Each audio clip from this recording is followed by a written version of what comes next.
Well, Dick, simply put, these people say this has been a complete nightmare and certainly not the way they wanted to start the new year. Tonight, they're not only waiting to get their heat, they're waiting for some kind of an explanation from the city.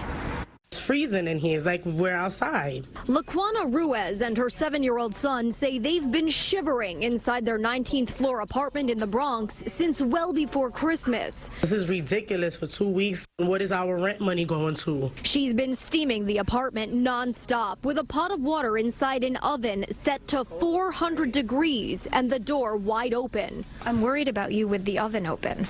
I know, that's the only way we can keep warm. Residents throughout the whole building are bundled up in blankets and layers, saying every floor of the Mott Haven housing project has been without heat during one of the longest and most severe cold snaps of the season. You're keeping an open flame, though, Yes. to try to stay warm? Yes, and we have no choice. They know the ignited burners and the space heaters could be a fire hazard, but with multiple calls to the city and no answers except we're working on it. They're not doing anything about it. They're dismissing us. They don't know how else to keep their families, including children and grandparents, from freezing. How can we live like this? They're not even, like, technically we're not, like, they're not treating us like humans. We called the New York City Housing Authority to demand answers on this dangerous situation.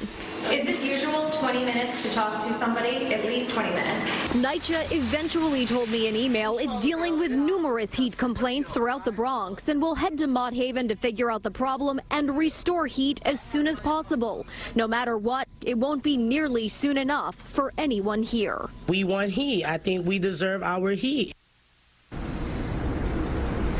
NYCHA did tell me it put additional workers on this holiday weekend to deal with the heating problems in these buildings across the city, but at this hour, still no specific timeline for when these folks will get their heat back, and they need it desperately.